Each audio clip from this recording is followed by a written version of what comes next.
늦은 밤, 갑자기 옥상에서 비명소리가 들려왔습니다. 미모의 여성은 남편이 발을 헛디뎌 숨지게 됐다며 통곡하며 울었습니다.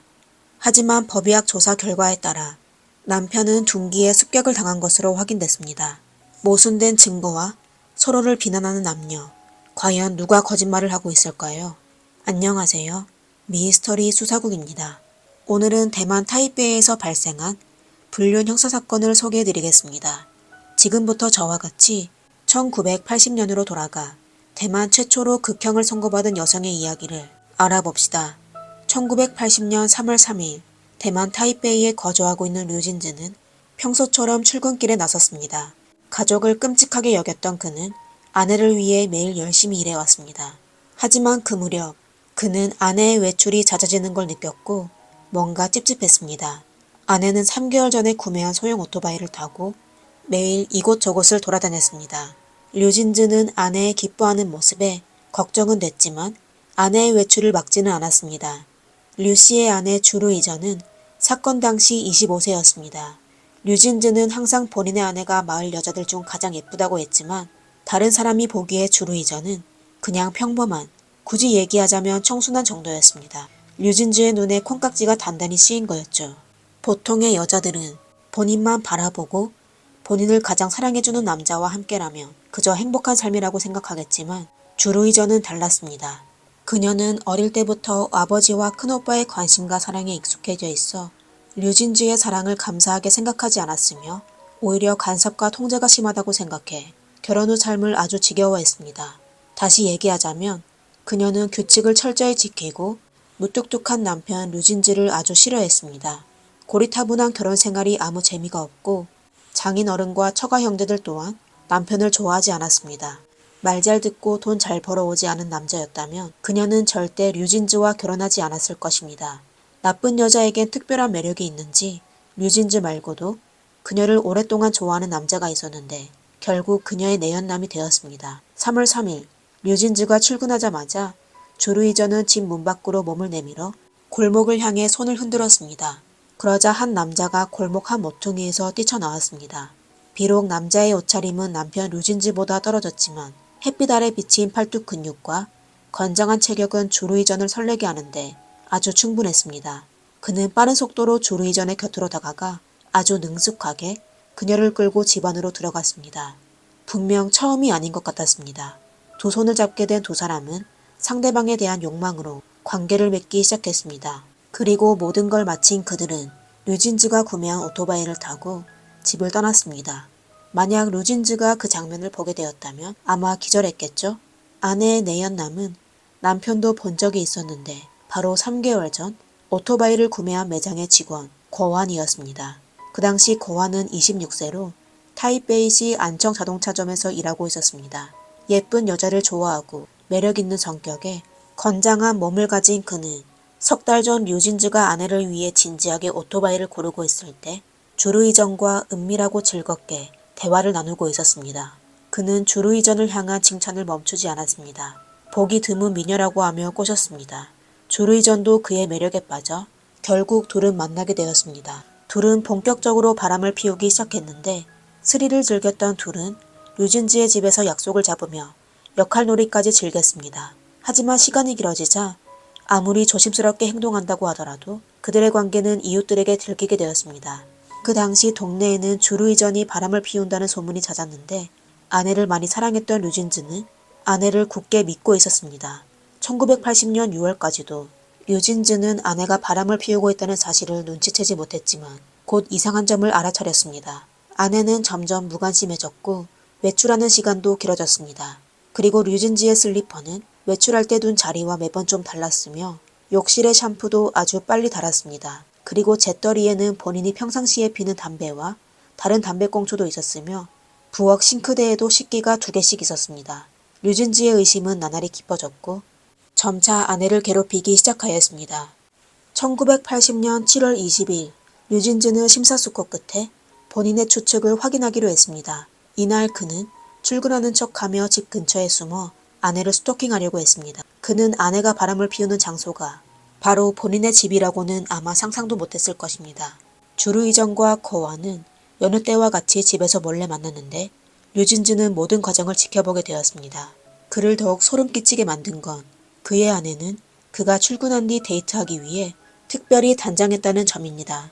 류진즈는 아주 속상해하며 바로 집으로 돌아가 침대에서 바람을 피우는 두 사람을 잡고 싶었지만 문 앞에 서게 되자 도저히 문을 열 수가 없었습니다. 그는 자신이 아내의 불륜을 감당할 수 없다는 것을 너무 잘 알고 있었기 때문입니다. 하지만 집안의 소리는 결국 그를 못 열게 만들었습니다. 그는 사랑하는 아내를 바라보며 겁에 질린 거원을 쫓아내고 그저 분노한 채 침묵했습니다. 그리고 고민 끝에 장인을 찾아 도움을 청하였습니다. 그는 아내에게 기회를 주려고 했지만 주루이전의 아버지와 오빠는 그녀의 불륜을 듣게 되자 가만히 있지 않았습니다. 주루이전의 아버지는 딸의 뺨을 때리더니 그녀를 비난하고 모욕하기 시작했습니다. 주루이전은 온 가족이 전부 자기 행동에 대해 사과하고 변명하는 걸 보고 류진즈가 사건을 크게 만들어 그녀의 체면을 전혀 고려해주지 않는 것 같아 오히려 분노에 빠지게 되었습니다. 하지만 그 당시 류진즈는 아내와 화해하는 걸 기대하였습니다. 그는 여자가 누군가를 미워하게 되면 얼마나 심각해질지 몰랐습니다. 그녀의 오빠는 류진즈에게 여동생이 너무 어려 남자에게 속은 것 같고 또 우리가 여동생을 너무 곱게 키웠으니 욕하고 싶으면 우리한테 욕하라며 여동생을 잘 교육하겠다고 했습니다. 류진즈는 잠깐 생각하더니 아내의 불륜을 본인의 책임이라고 돌렸습니다. 그는 예쁘고 고운 아내를 외롭게 만들었다며 오히려 사과했습니다. 그리고 류진즈는 주루이전이 오토바이를 타는 것과 그녀의 외출을 금지하면 될 거라고 하자 그녀는 불같이 화를 내며 오토바이를 타는 남자만 사랑하겠다고 했습니다. 류진즈는 최선을 다해 그녀를 설득했지만 그녀는 여전히 귀를 기울이지 않았습니다. 그렇게 며칠 동안 류진즈는 아내를 통제해보려고 했지만 아내의 마음은 어떻게 할 수가 없었습니다. 그리고 그때부터 집에서 아내를 지켜볼 수 없었는데 그가 출근하기만 하면 그의 아내는 거왕과 만나기 위해 외출하였습니다. 류진즈는 점점 아내에 대한 기대를 포기하기 시작했는데 그는 더 이상 아내와 다투지 않고 아내의 행동을 모른 척하며 그녀가 집으로 돌아오기만을 기다렸습니다. 하지만 류진즈의 거듭된 양보에도 아내는 본인의 잘못을 알지 못하며 더욱 마음대로 불륜을 저질렀습니다. 궁지에 몰린 류진즈는 할 수 없이 또다시 장인어른과 형님에게 도움을 청하게 되었습니다. 그 후 그의 장인은 딸의 집을 종종 방문하였는데 사실 감시하는 것이었습니다. 그는 딸이 말을 듣지 않자 꾸짖기 시작했습니다. 주루이전은 어렸을 때부터 가족의 사랑을 받아와 아주 큰 충격이었지만 그래도 체면을 전부 버리고 모두가 보는 앞에서 고왕과 데이트하기로 결정했습니다. 이전까지는 남편 눈치를 보며 몰래 불륜을 저질렀다면 이제는 류진즈를 모욕할 목적으로 당당해졌습니다. 그녀는 일부러 불륜 흔적을 남겼을 뿐만 아니라 남편을 전혀 사랑하지 않는다고 여러 번 강조하였습니다. 하지만 류진즈는 여전히 자신의 세계에 빠져 있었으며 모든 게 고환의 잘못이고 그가 아내를 속였다고 생각했습니다. 그는 아내가 고환과 연락하는 걸 막기 위해 최대한 멀리 이사하기로 했습니다. 그는 아내에게 짐을 정리하라고 하며 어디로 이사할 것인지는 밝히지 않았습니다. 1980년 8월 5일 아침 8시에 주루이전은 급하게 고환을 찾아 류진즈가 이사하여 두 사람을 헤어지게 하려고 한다고 하였습니다. 두 사람은 관계를 유지하기 위해 반격하기로 결정하였습니다. 그리고 1시간 만에 말도 안 되는 사악한 계획을 세웠습니다. 바로 류진즈를 숨지게 하는 것입니다. 오히려 후 그들은 약국을 들려 부부인 척하며 집에 아주 큰 쥐가 많다며 효과가 가장 좋은 쥐약을 달라고 하였습니다. 약국을 떠날 때 약효에 관해 묻기까지 했습니다. 그러자 약국 직원은 약의 효과가 매우 빨라 쥐가 먹게 되면 바로 숨질 것이라고 답했습니다. 이때 주루이전은 아무렇지 않게 독성이 그렇게 강하면 만약 사람이 실수로 먹게 되면 큰일 나는 게 아닌가? 라고 물었습니다. 이에 약사는 황급히 손을 흔들며 괜찮습니다. 만약 사람이 실수로 삼켰다면 바로 병원으로 가 위를 씻으면 됩니다. 약효가 나타나고 이틀을 보내야 사람의 생명에 지장이 될 것입니다. 라고 하였습니다. 이에 주루이전은 만족스럽지 않았습니다. 그녀는 한 번에 제대로 남편을 해결하지 못하면 누군가가 반드시 알아차릴 것이라고 믿어 그녀는 계획을 바꾸기로 했습니다. 1980년 8월 중순에 류진즈는 아내와 같이 원래의 거주지에서 20km 떨어진 곳으로 이사했으며 아내에게 주는 생활비도 많이 줄였습니다. 그는 이사를 계기로 아내의 불륜이 멈출 것이라고 생각했지만 현실은 그렇지 않았습니다. 사실 그들은 이사한 날 밤에 같이 있었으며 두 사람은 또 중국계의 발렌타인데이를 함께 지내기로 약속했습니다. 1980년 8월 17일이 차이니즈 발렌타인데이인데 주루이전과 거완은 약속대로 저녁 6시에 반차로 야시장에서 저녁 식사를 하게 되었습니다. 만나는 도중 거완은 주루이전에게 그녀가 너무 멀리 이사했다며 그는 그녀를 만나기 위해 무단결건을 계속하여 직장에서 회고됐다며 털어놓았습니다. 그리곤 데이트 비용이 커진다며 불평하기 시작했습니다. 그러자 주루이전은 갑자기 이후에는 그런 일이 없을 거야 라고 차분하게 얘기하였습니다. 거완은 기뻐하며 이제 이혼할 수 있는 거야? 라고 물었습니다. 그러자 주루이전은 아니, 그건 아니고 내 뜻은 그를 이 세상에서 없애겠다는 뜻이야 라고 하였습니다.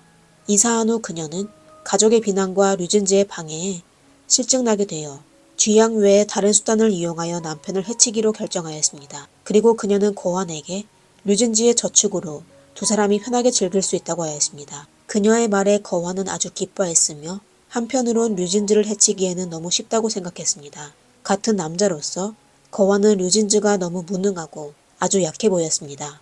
무식하고 아무 겁이 없는 두 사람은 바로 과감하게 이튿날에 범행을 실행하기 위해 계획을 세우기 시작했습니다. 그들은 류진지를 사고서로 보내기로 하였습니다. 두 사람은 자택을 꼼꼼히 점검한 후 자택 4층 옥상에서 그를 해치고 현장을 우발적인 추락처럼 위장하여 그들의 책임을 벗기로 하였습니다.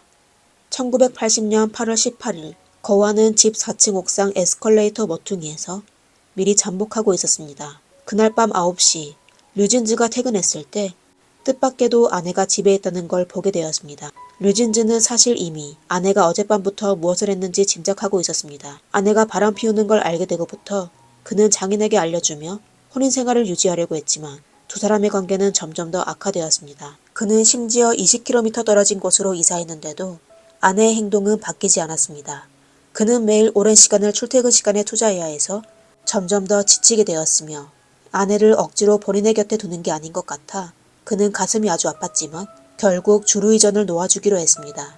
하지만 그가 이혼에 대해 언급하기도 전에 아내의 행동에 놀라게 되었습니다. 그의 아내는 그에게 부드럽게 말하더니 갑자기 울면서 자기의 잘못을 인정하며 거완이 다른 여자와 데이트하고 있다는 사실을 알게 되었다며 속았다고 털어놓았습니다. 그녀는 속상한 마음에 술을 마시고 취해 외박하게 되었다고 용서를 빌며 남편만 바라보겠다고 다짐했습니다.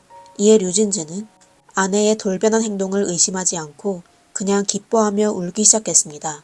수년간 아내만 바라보고 사랑한 그는 아내의 사과를 듣자마자 이혼할 마음을 완전히 잊어버렸습니다. 이에 주루이전은 부끄러워하며 남편의 귀에 대고 발코니에 가서 잠시 앉아서 이야기하자 라고 하였습니다. 아내의 로맨틱한 말을 들은 류진즈는 아무 생각 없이 아내에게 이끌려 4층으로 올라가기 시작했습니다. 옥상에 올라간 주루이전은 남편의 품에 기대어 류진즈를 감동하게 만들었습니다. 하지만 주루이전이 갑자기 머리를 긋는 척하자 어둠 속에 숨어있던 거완이 나타나 삼각형 철판을 들고 류진즈의 머리를 향해 쳤습니다. 갑작스러운 폭행에 바닥에 주저앉은 류진즈는 여전히 위험을 깨닫지 못한 것처럼 주루이전을 바라보며 무슨 일이야? 라고 물었습니다. 그리고 그 말은 그가 숨지기 전 마지막으로 남긴 말이기도 했습니다. 이에 주루이전은 거완에게 빨리 한 번 더 때려 라고 외쳤습니다. 류진즈는 바로 붉은 액체에 잠기게 되었습니다. 두 사람은 더 이상 움직이지 않는 류진즈를 바라보며 아무런 죄책감도 느끼지 않고 오히려 기뻐했습니다. 계획을 성공한 두 사람은 류진즈가 미끄러져 추락한 것처럼 위장하려고 힘을 합쳐 그를 4층에서 떨어뜨린 후 울면서 경찰에 신고했습니다. 현장에 도착한 경찰은 사전 조사에서는 류진즈가 추락한 것으로 판단하였습니다. 하지만 류진즈의 부상 부위를 검사한 후 수상한 점을 발견하였습니다. 우선 류진즈의 몸에는 추락으로 생긴 타박상이 있었지만 이마 오른쪽에 골절이 있는 게 정상적이지 않았습니다. 그리고 경찰은 4층 테라스에서 류진즈의 붉은 흔적을 발견했으며 또 범행 도구로 추측된 삼각철판도 발견하였습니다. 가장 중요한 점은 사인이 추락이 아닌 머리 부상이었습니다. 증거를 확보한 경찰은 바로 주루이전과 고완을 체포했습니다.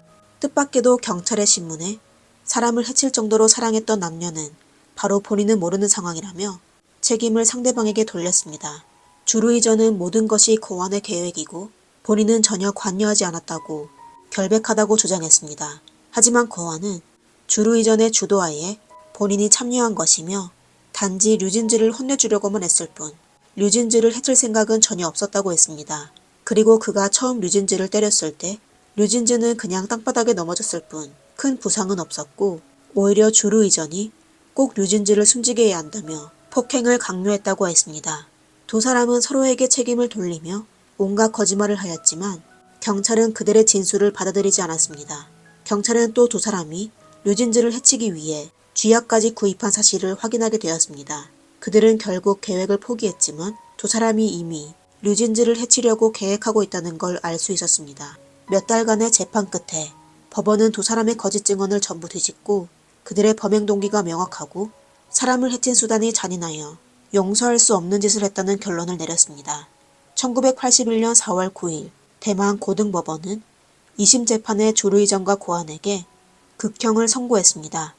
1981년 4월 16일 오전 5시에 두 사람은 타이베이 구치소에서 처형되어 일주일 만에 유죄 판결부터 집행까지 마쳤습니다. 그리고 주루이전은 대만 최초로 극형을 선고받은 여성 범죄자가 되었습니다. 오늘의 사건은 여기까지입니다. 영상을 재미있게 보셨다면 좋아요와 구독 부탁드리겠습니다. 이상 미스터리 수사국이었습니다. 감사합니다.